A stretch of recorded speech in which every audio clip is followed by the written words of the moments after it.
Welcome. I'm Heather Wolcott, and you are tuning in to the Health and Nutrition Success Show, helping you achieve all things health. Are you ready to prioritize and optimize your health? Join me for inspiring, motivating, and educational steps for you to think about playing the long game when it comes to your health and your life. I share stories around how implementing lifestyle changes have changed others' lives, and you will learn how you can do the same. I love blowing minds with cool tips and hacks that can make a significant difference if you try them, and to see the bigger picture of what happens if you don't.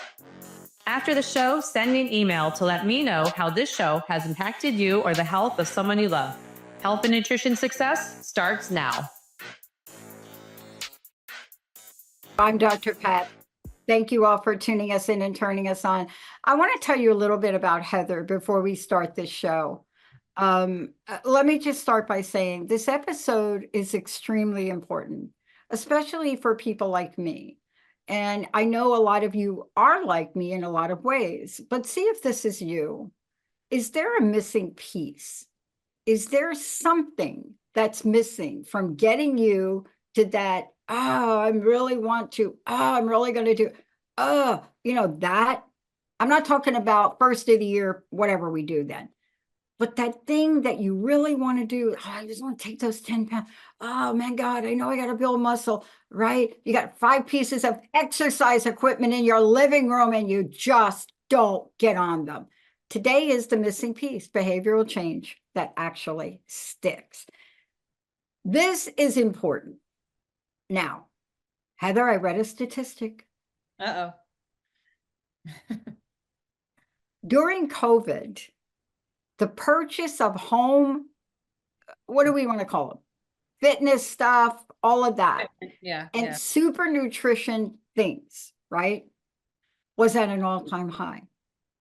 Post-COVID, the sale of those pieces of equipment is now at an all-time high. But let's talk about what the underpinnings on. Let's ask this. Why is behavioral change so hard? And I'm not saying it's hard for everyone, but why it's so hard even when we know what has to be done? Even if you're really not well and you know what has to be done, why is it so hard? Because of what you just said, because knowing doesn't equal doing. We know a lot of things. People who are chain smokers know smoking's not good for them. People who are addicted to drugs know drugs are not good for them. And so knowing doesn't equal doing.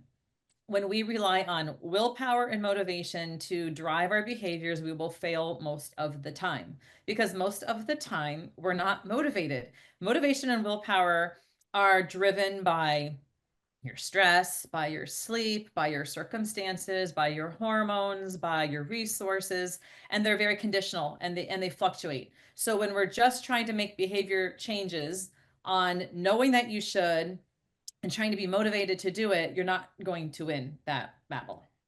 Sad to say. Yeah. But let's talk about this thing. Now, I believe there are certain things where my mom she was a believer, don't say the word can't. And so for her, it wasn't necessarily just try harder. It was more like just try, just work it, just do it. Do it until you get it. But there's this idea that if we just do it harder and we do it more harder, and then we do it more, and then we do it harder and more. What's wrong with that picture? Ouch. Yeah, you're gonna spiral, right? Because you're just gonna burn out. You're gonna spiral till there's nothing left. So when we want to make behavior changes, we have to, I like looking at it as an identity change. You have to identify as the person who does these things, not the person who wants to do these things and knows that they should do these things, but the person who does do these things. So when I work with my clients, we do a consultation, and then our first real coaching session is a visioning session. So they don't write anything down. I take notes. I listen to everything that they say, and we talk about strengths and core values and all these coaching conversations. And at the very end, they create a vision statement, and it begins with I am. So it's an I am statement, and it's not like I want to, it's I am this, and it's changing the language. And I would say everything that we say, our brain hears, and our body hears what our brain hears. And so it becomes this thing that we embody more. But you have to change the identity. You have to become a person who does these things and say, I don't, uh, I'm going to try to eat healthy. It's like, I'm someone who puts good food in my body, or I'm someone, and it's starting with that. Now that's hard for some people. And so you start with something small, but you have to change the identity in order to make those behaviors happen. I love this. Can I be a guinea pig for you? Sure. I hate to admit this though. It's On okay. air. No one, it's just between you and me. Okay, good. So I have this big tournament coming up, and of course I've been playing, but I haven't been playing as much as I should. The answer is, well, the question's like, why? Okay, I'm not even going to answer that because I'm going to give you all the excuses that I'm going to give you, okay? But there's a second part of that, and I've actually am the person that set up in my front room my Bowflex stair thing, which for people, there's a reason they tell you you only have to do it 14 minutes, just try. And then my exercise strength building equipment. And I go in the front room and I sit in the morning and have coffee. And I sat there this morning knowing I was going to talk to you. And I'm like, what is it going to take for me to postpone my coffee 20 minutes and get on this equipment? And so I had a mentor once that said to me, Pat, especially for you, you're going to do it when the pain of staying the same is so much greater than the pain of change. Mm-hmm. And I thought about that. And it goes the same with things we love. You and I are both entrepreneurs. And so we know what it takes to really come out and vision and launch our dream. So let's talk about the behavior and the identity factor you mentioned, because identity, environment, systems, I don't think we understand enough about how they play in to why we keep stuck on stuckness. I mean, right. And those really are the three things, right? We've got your identity, environment, and the systems that are going to drive behavior change. Willpower, motivation, not part of that equation. Now, those help. There are some people who are highly motivated. There are some people who have really strong willpower, but that's going to fail them at some point. And, sometimes you draw a line in the sand. You just have to draw that line in the sand. So identity, we just talked about that. It is, with that coaching question, who do you want to become? I want to become the person that does X, Y, Z. And so you start identifying as that way.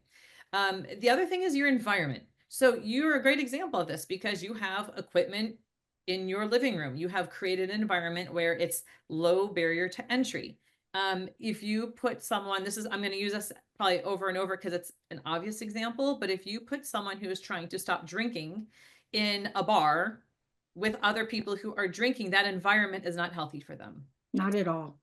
And you send them away on a vacation, say, why don't you just get away? But all of their friends drink from morning till night. That's not a healthy environment. They need to be in a different environment. So your environment is going to dictate just a lot of your resources too, right? And then it's also systems. So what have you put in place to set yourself up for success? And I look at systems as kind of those habit stacks, whatever you put into place that makes it easier for you. I like low hanging fruit and I like low barrier to entry on all things. When I'm working with my clients and we're just, they've got a lot of goals. There are a lot of things we're trying to achieve, a lot of things we're trying to accomplish. I'm like, what's the easiest one here that we can just grab? Like, let's just make that one easy. Let's set yourself up so that this becomes an easy win. Because I like winning and I like my clients to win. And in order to have these changes, I say every time you make that better decision, you make that better choice, that's a win. Every time that you're winning every time. Now, if you mess it up once, it doesn't mean you lose. It just means you didn't win that day. But winning just gets us moving forward and it gives us momentum.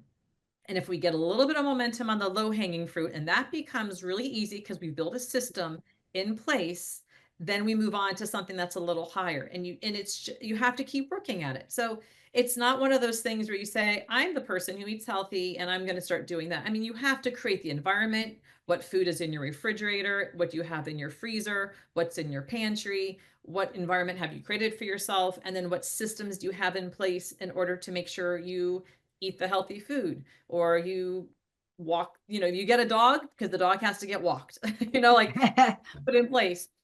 So it's more, it's complex and it's all interconnected though. Yeah. And I love what you're talking about, because let's talk about a starting point for a minute. You've touched on this before, Heather, when we have talked about other things, about a starting point. And so I always get this insight when I know I'm going to talk to you. So what the insight was I got this morning was, I play a sport that requires a couple of muscle groups to be really done well, right? They also require that when you play in the sport, or you do anything, anybody out there that's doing anything with their legs, this is for you too. You've got to stretch and warm up, right? I don't think Schwarzenegger ever went out on that stage without a full body stretching of every single thing in his body, right? But what I realized this morning is the task of what I need to get ready for in 10 days was so enormous for me that I broke it down. So what I decided was, I'm going to work on my legs. And the minute that I had that moment, sometimes I need, people think that I'm this really genius person. No, sometimes I just have to put the pieces together. And the piece I put together was, your old school thinking of when you were younger, you trained your whole body, Pat. You're in the gym 2-3 hours, right? 20 minutes on a really good leg press, because I got the whole leg press thing out there. And then you step on that. I'm not affiliated with Bowflex people, so don't pull this. But I do have one of those Bowflex M15 somethings. I don't know what they're called. They are not elliptical. So let's be clear. They are a version of a Stairmaster. And so instead of holding 14 minutes as the target, I held 3. Mm-hmm. And then when I got to 3, I could do more. So can you help us with identifying a process that gets us unstuck? Because you see, it's all the fear around that for me. It's like, I'm never going to do it. I'm not going to have time. If I take away from this, I'm afraid I'm da. Help us with this, because getting stuck in old habits, and it's old thinking too, right? Yeah. Even when they were miserable 3 hours in that gym with the trainer, and my God, it wasn't miserable, but it was hard work, Heather. So how do we get unstuck in those old habits? Because we're carrying them over from our parents too. Oh yeah. Yeah. Our parents had, we pick up a lot of the same habits that our parents had because that was what was familiar. That's what we saw. And so we just copy, right? We just imitate and we copy as kids. And then as we get older, that's just the habit that we form. What you said was really important. Often we are afraid to change it's fear, your fear of failure. What if I try it and I'm bad at it? What if I don't do it? What if I can't be consistent with it? It's fear of success. I have a few clients who are very successful and have very accomplished, but when it comes to certain areas of their life where they're trying to have success, it's self-sabotage. And there's a whole backstory to that. And usually it comes to self-worth and childhood stuff that I don't get into because I'm not a therapist. But it's like just when you're on that edge of getting there and getting to the top of the mountain, all of a sudden you're like, let's just climb another mountain. Let's just make it harder. And there's that fear of success. What if I do this and I'm really good at it? Then what? What do I have to do next? And the last one is fear of discomfort. People don't like to be uncomfortable. They don't like to try new things because it might be hard at first, or, training and exercising can be fatiguing, or it's uncomfortable. They're in an uncomfortable situation. So first, you always have to identify.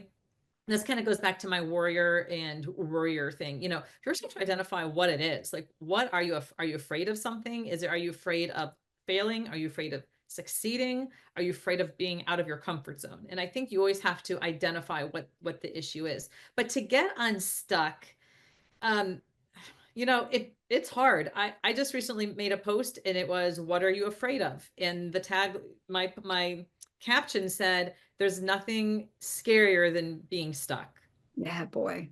Not being able to get out of a situation, not being able to get out of the habits of the behavior of, if you're morbidly obese and you're stuck there, you don't know, that's like a scary place to be, right? Yeah. Yeah. But I think it's first you have to have that identity shift. You have to start thinking about what is it that you want to change and what does that identity look like? Like, how would I want to identify myself? But I mean, I really just think, like what you said, it is starting so small that it seems ridiculous, like really ridiculous. And that, people talk about this and this circulates a lot. Like, if you want to start going to the gym, it's not like you plan on going 5 days a week. You just get in your car and then that's all you do. Or you get in the car and you drive to the gym and then you come back home because at least you went to the gym. Or you go to the gym and you just go inside and you sit down. You're like, okay, it's all these tiny little things. I don't have the patience for that per se, but I like what you said. I'm like, I don't have time for that. But I like what you said with, it doesn't have to be 14 minutes. It can be 3. It just means I showed up. And you identify as someone, I showed up. I'm a person who shows up to exercise. It's not, I'm a person who has to do a 2-hour workout. It's, I showed up to work out. Yeah. And you've changed your identity and you've broken it down into something small. And then I like habit stacking. I think habit stacking is a great way to move into something that's new. And habit stacking is nothing I came up with. It's not original by me. But if there's something that you're doing, like a healthy behavior or something that you're doing every single day that's very consistent, it's what can I just add on to that is now new. So the one that I often use with most of my clients, if their schedule and work permit, is, if they eat lunch, it's give yourself 5-10 minutes after lunch and just go for a walk. You're going to eat lunch. If you eat lunch every day at noon and it takes you X number, do your math. How long does it take you to eat your lunch and get to, if you go out or whatever, and then you set your watch for 5 minutes and you start walking. And after 5 minutes, you turn around, you come back the other way. That's 10 minutes. If you can't do 10 minutes, you can only do 5 minutes. You walk 2.5 minutes one direction and 2.5 minutes back until you do that every single day. And it becomes this new routine that you have. I mean, really small behaviors. Yeah.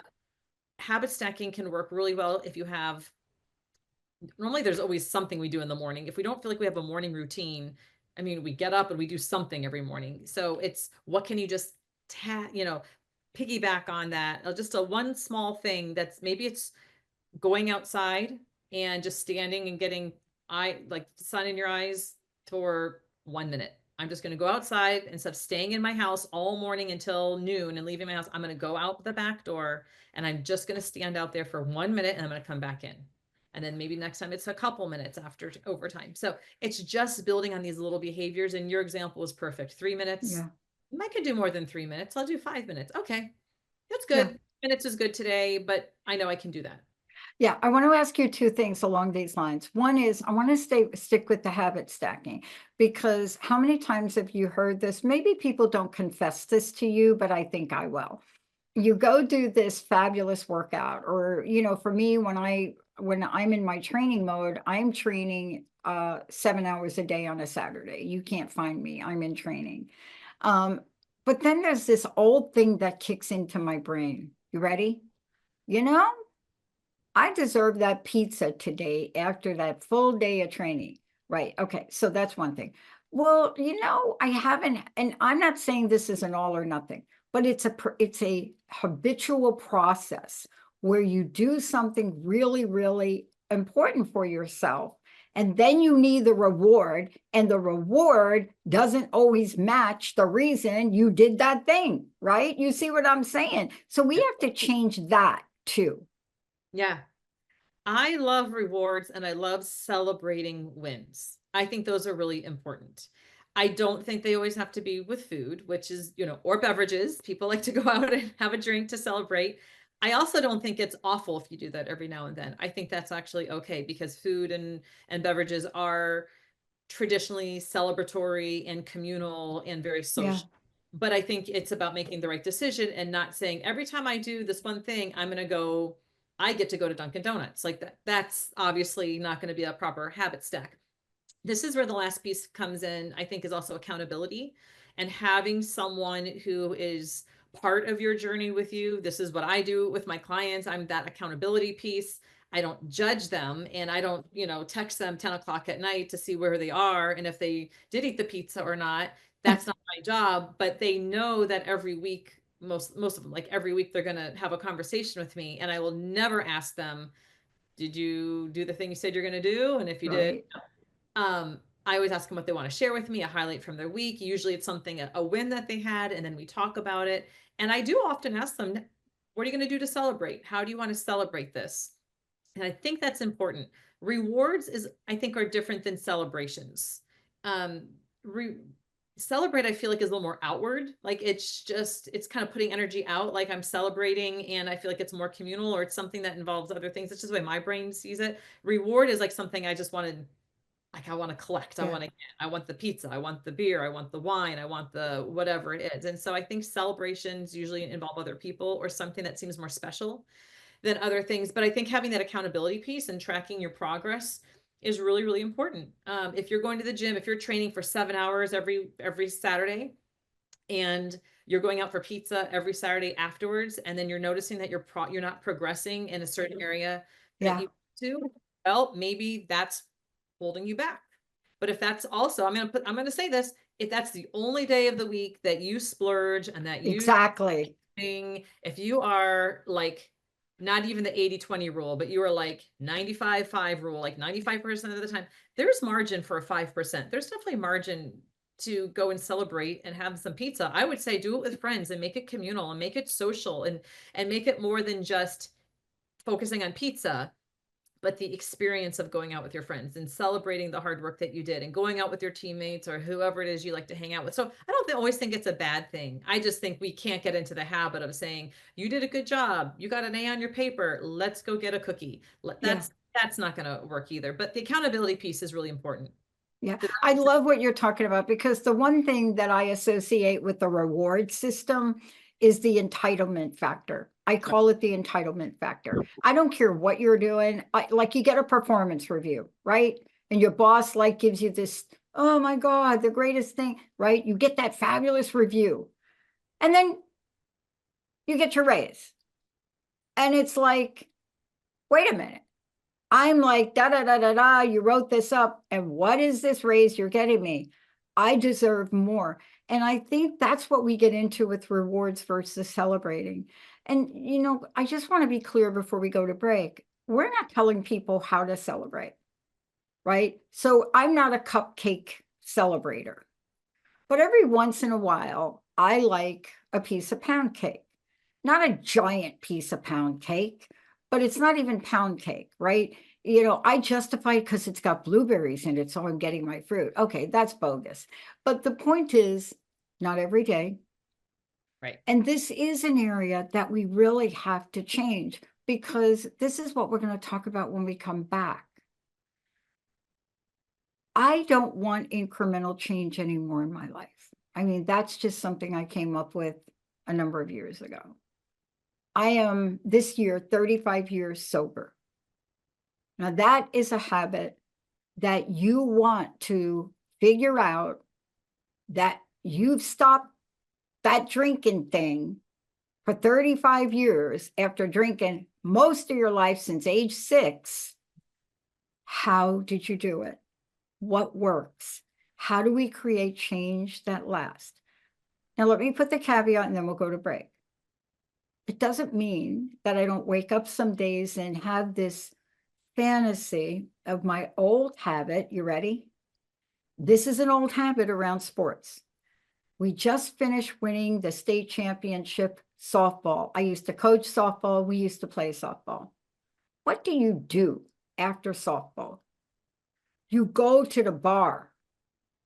So every once in a while, you get that hit, that urge. The question is, when we come back with Heather Wolcott, what actually works? How do we create lasting change? Even when you may get this drive to that special martini with 3 olives that used to be part of your own mindset. Let's take a short break. When we come back, we're going to talk about eating healthy because it's in the same realm. You know, people think eating is not in the realm. My sister died on a hospital floor at 450 pounds. So sad, very sad. But there wasn't a Heather Wolcott around. There really wasn't. My sister tried, but she never could understand the emotional aspect of this. When we come back, we're going to tackle it. Heather, what's the best way for people to follow you, to work with you? What's the best way to do that? Yeah, look for me on Instagram. It's the easiest place to find me, Heather Johnson Wolcott. I'm easy to find there. It links to my Facebook. So the same, if you're a Facebook person, it's still Heather Johnson Wolcott. My website's heatherwolcott.com. Pretty easy to find. When we come back, you're going to shift or get off the pot. Let's take a short break, everybody. My mama used to say that a little differently, but y'all know what I mean, right? We'll be right back.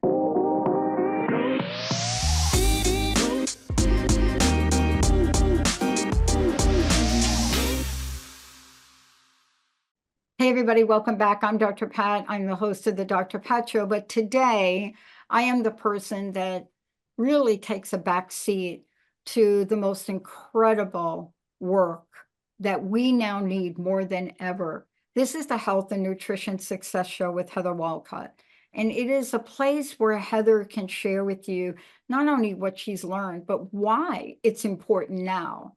And we talk about, as we did in the first part of the show, about these situations. But the question now becomes, if it's me, how do I build in a routine? I have 10 days. How do I build in a routine from now until the tournament, or for you, if you have an event? Now, I hear you all. I have more people that I've talked to. I got to go to a wedding. I got to fit in the dress. Hello, that's like what? That's like, I mean, ad nauseum, we hear that one. But today it's about the missing piece, behavioral change that actually sticks. And so how do you make the shift? Heather, before we talk about this and find out what actually works, again, how do people work for you? And people don't know they can actually hire you as their coach around everything we're talking about. Right. And how do they do that? Because the one thing I've learned in my life is I've never been able to do it alone successfully, even though I thought I could. So how do they connect with you? Yeah, thank you. I always say Instagram is the easiest place to find me. So Instagram is Heather Johnson Wolcott, links to my Facebook. My website is heatherwolcott.com. So if you know my name, you can find me on the internet pretty easily. I've got a list of different services that I offer between consultations and coaching and personal training. And yeah, like Dr. Pat said, everything under the umbrella of health and wellness, I can tap into with you and help you make changes and progress and do things better. Yeah, because your life depends on it. There's no question about that now. And I say that because my coach is 88 years old. He looks 50. I'm just saying. So the other day, a friend of mine, Heather, said this, and I really want you to really comment on it, and then let's talk about what actually works.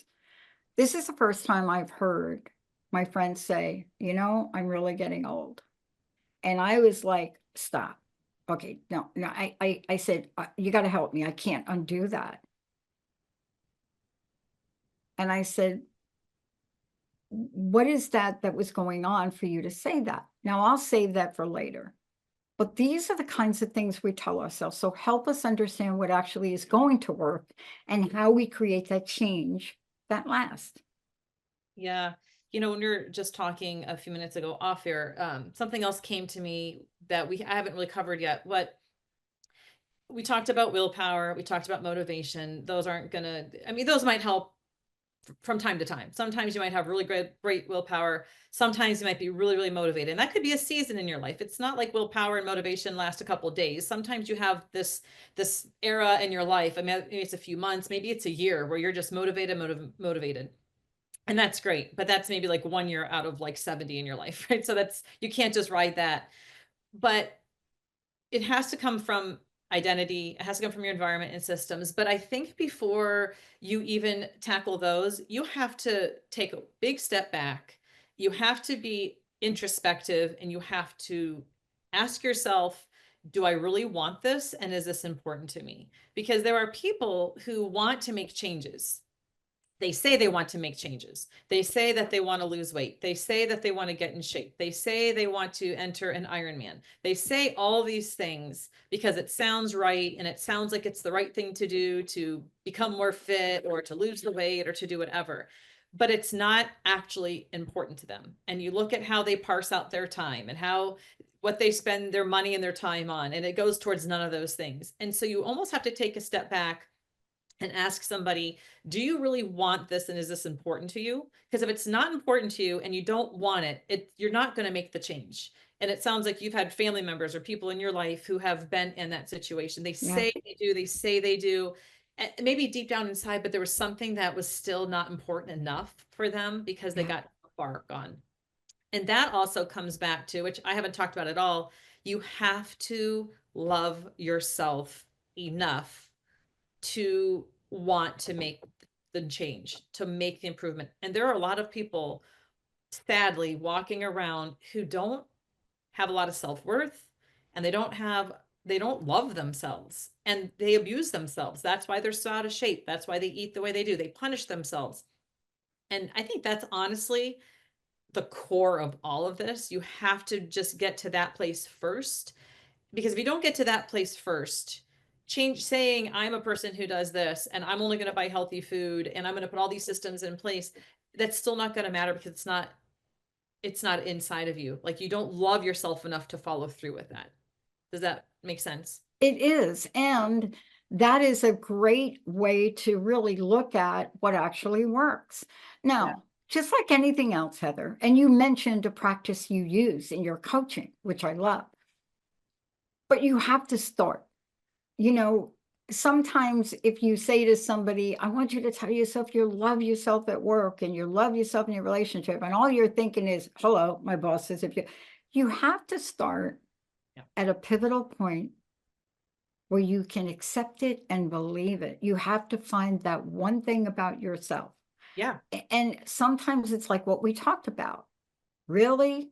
Do I see myself down at the gym, which is 3 minutes away from me, 4 hours a day? I don't.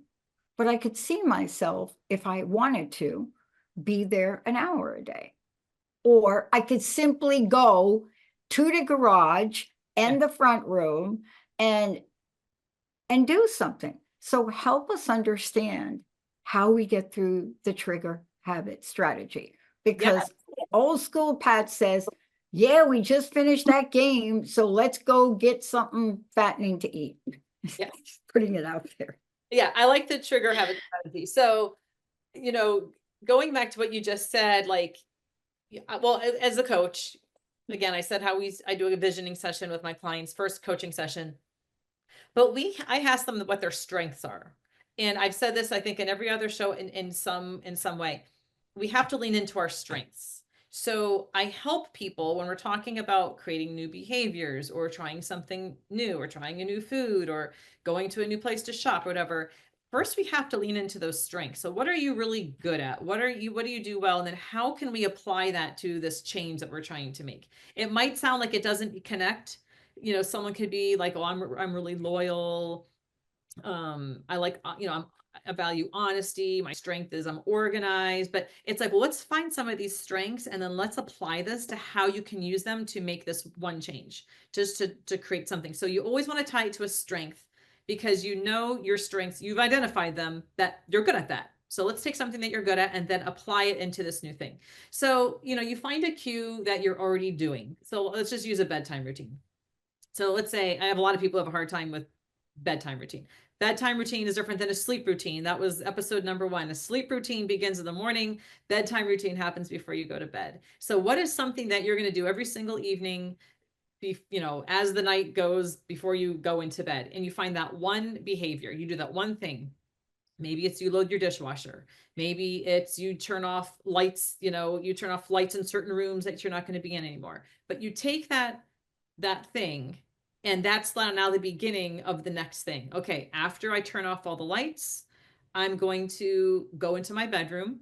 Every single time I'm going to turn off these lights, I'm going to go into my bedroom and put my pajamas on. You just start building. This is my new trigger. Turn off all the lights or whatever it is. I load the dishwasher. After I load the dishwasher, I know I'm going to go into my bedroom and I'm going to put my pajamas on. Doesn't mean I'm going to bed in 5 minutes. It just means I'm going to take that first step. And you just start building on that. You get your pajamas on. Okay, what's the next thing that you can do?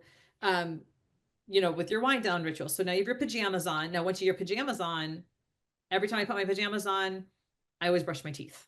So I don't brush my teeth until my pajamas are on. So I have to turn off the lights. I have to put my pajamas on, and now I'm going to go brush my teeth. And you just create these little triggers that once I do this thing, my next thing is going to be this. And you start creating a new routine, and you're not having to think about it. If people need to write it down, like a checklist. I have some of my clients have their checklists. Like I need to, take my vitamins in the morning and I do this in the evening, but it's just something, it's a system. It's your environment. Your environment is a part of what you're doing. You create a system and then eventually you're going to get to bed. But you have to start with these little tiny things that are already existing. And that's really kind of like the habit stacking too. But they're kind of triggers like, oh, I do this. That means that cues me to do the next thing. Starting with something like that. Yeah, I love that we're talking about it in this way, because it's like almost anything that we do. Let's just talk about things we do well. Yeah. I used to work with a group of moms, and I was just blown away. I was blown away with how moms operate. And they talk about their day as if it was as easy as breathing. And, I sit there in the group as the facilitator, and by the time the third person's done, I'm exhausted. But for them, they've got it down to a science. See, this is what I want to say. It doesn't matter if you're a mom, but most people go to work. You have a routine for work. Mm-hmm. So what we're talking about is we could set up the same routine to make that change.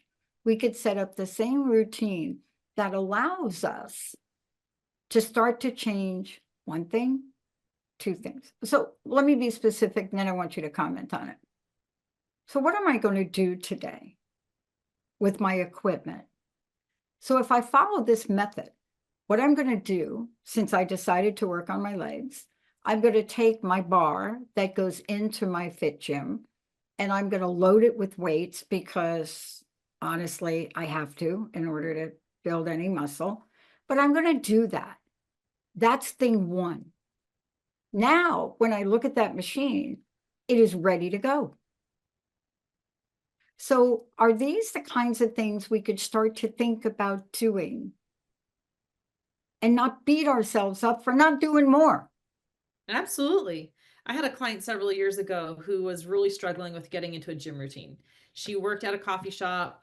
She kind of had inconsistent hours from week to week. So it wasn't like she always worked, Monday, Wednesday, Friday. And sometimes she worked early, sometimes she worked in the afternoon. And she was very heady. So she had a little bit of hesitation going into the gym because of her size. And she would like to swim, but that made her feel uncomfortable. And she just was having a really hard time getting over the hurdle of going. Eventually it was the hurdle of going to the gym. So we started talking about her schedule. She worked, I think she worked more like 5 days out of the week. She worked, that's kind of like all she did. She was also in school, but, so we decided that after she worked, regardless if she worked an early shift or a late shift, she would go to the gym, because late shift it was a coffee shop. So it wasn't like 10 o'clock at night.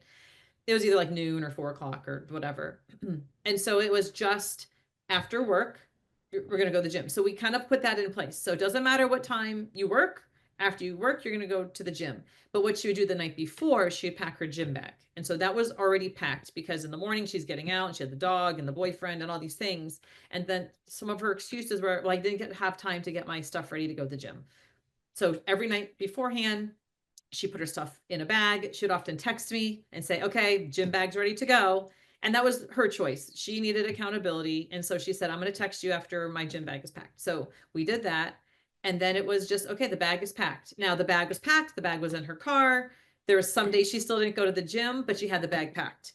And we just had to build off off of that. And eventually she did. She started going to the gym on a regular basis, and then she ended up getting a new job and we had to start over. but it worked. I mean, it was just pack the bag. Have stuff in there that you're comfortable working out in. It doesn't have to be your bathing suit for swimming. It can just be a big t-shirt and shorts, but let's get the bag packed. Yeah. And that's how we had to start. I love this because look, it's funny story, and you can comment it. I decided I got to change my food pattern, especially to get ready for the play, right? So a couple of things I love to do is I like to steam fish or vegetables. So the other day, I think this is the first time Linda actually saw me really cook. So I had gone to the store and gotten the vegetables. It was going to be a soup, but we never got to it. But I bought this beautiful cod, right? When I was at, it was gorgeous, right? And I decided I'm going to steam the vegetables. I'm going to cut them up, slice them up, steam the vegetables, steam the cod. I made cauliflower rice with saffron. So Linda's watching this and says, "What a mess in the kitchen." And I said, "Yeah, this is called cooking." She said, "But my gosh, it looks so much work." And I said, "That's because I didn't prep." You see, this is the key. And this is the point I would like you to drive home. We have to be preparation warriors. Absolutely. Right?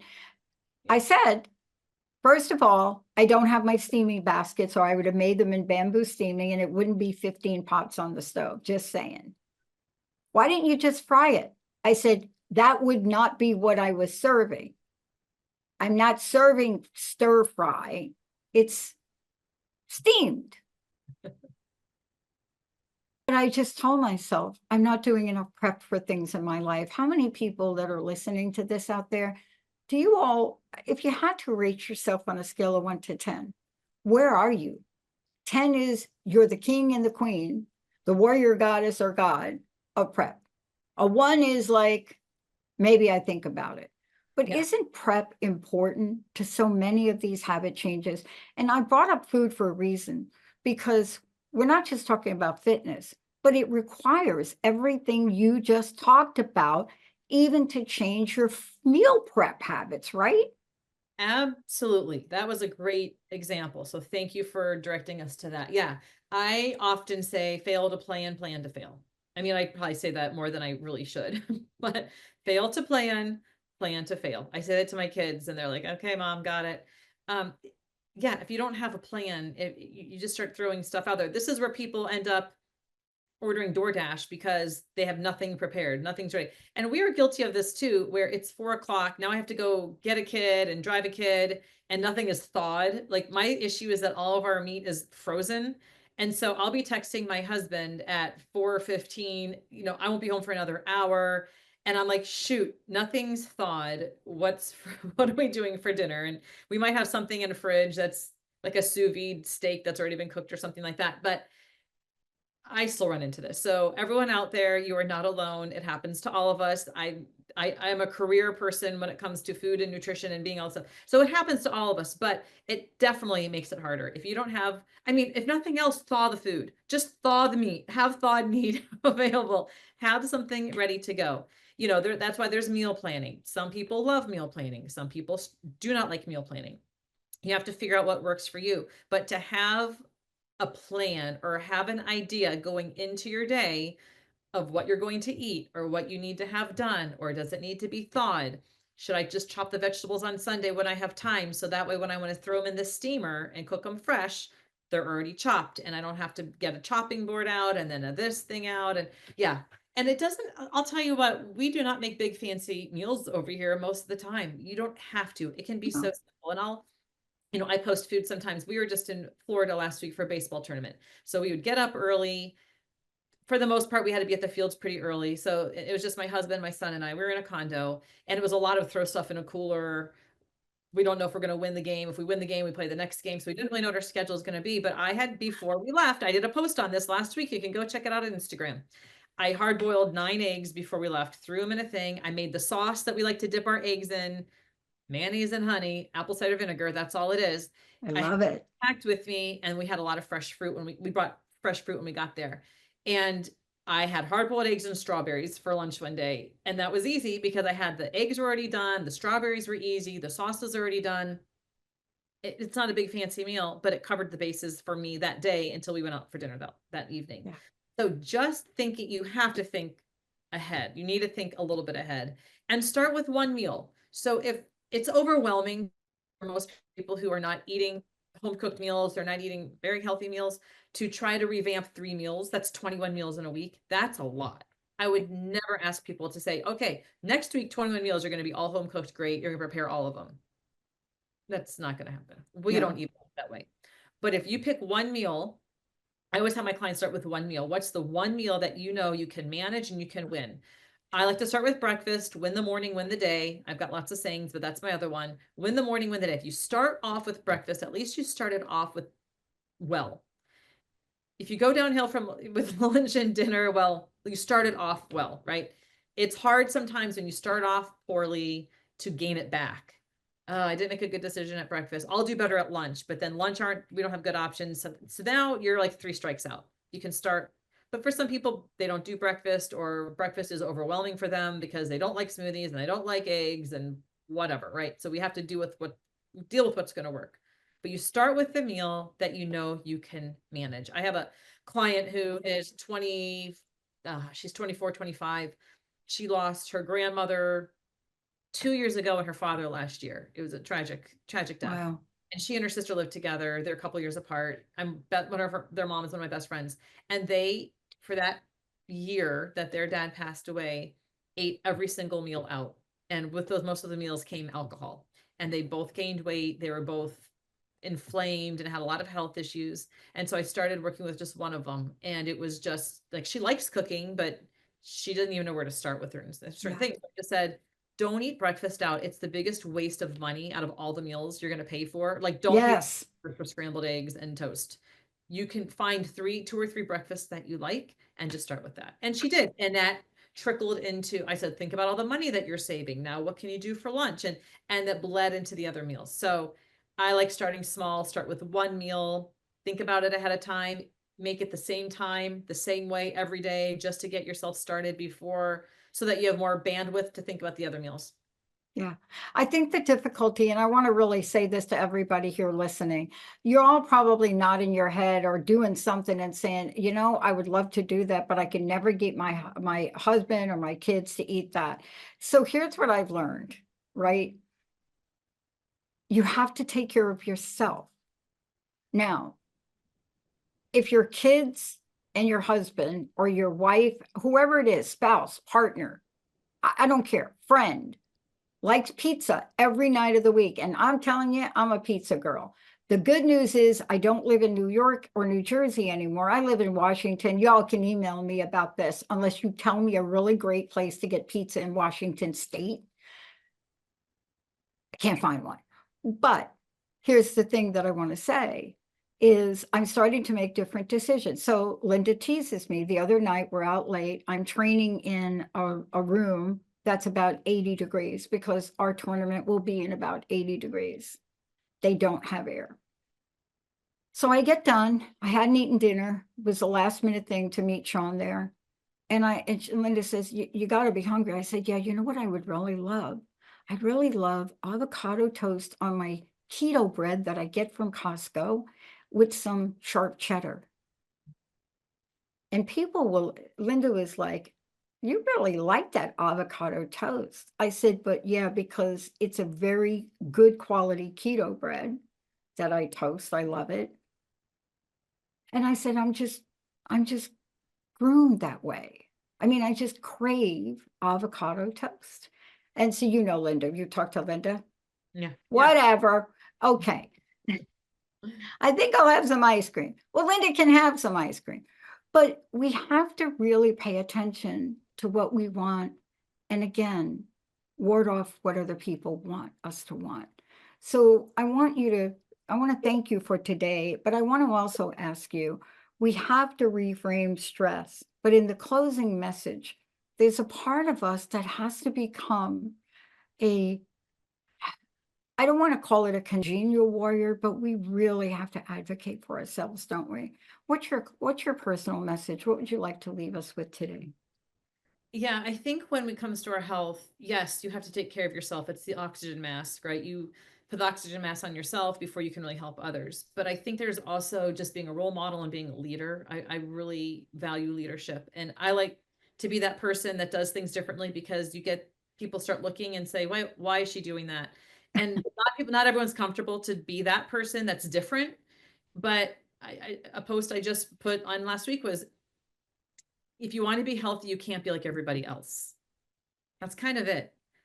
2.7% of our American population engage in the 4 healthy behaviors that lead to longevity. 2.7%.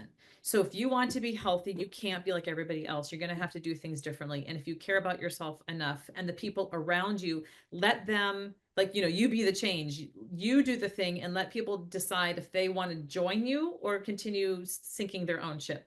And it's not about perfection. It's never about perfection. It's just about making the better decisions consistently. And if you can be consistent and build those habits and those behaviors over time, they just become natural and they become that person that you are.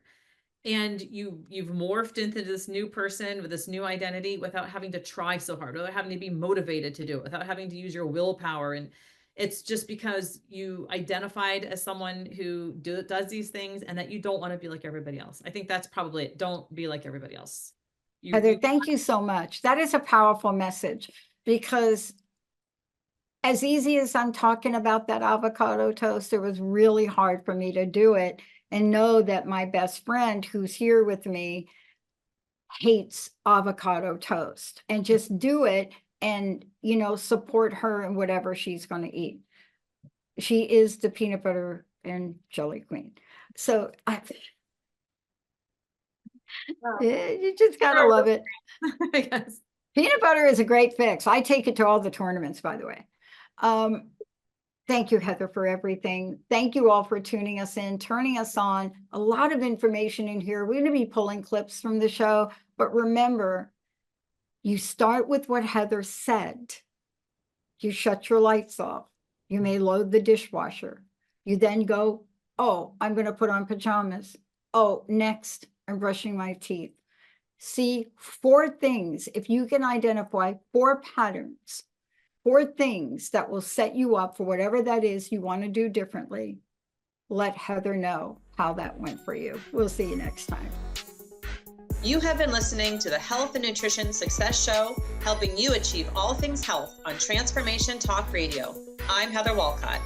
Tune in second Wednesdays at 11 a.m. Pacific for more pearls to inspire, motivate, and educate you to make changes in your and your family's health and lives. I love blowing minds with cool tips and hacks that can make a significant difference if you try them. In each episode, I share client stories about their successes and their wins. Send me an email to heather@heatherwolcott.com and let me know how the show has impacted you or what you've done to improve your health or the health of someone you love. You can also visit my website, heatherwolcott.com.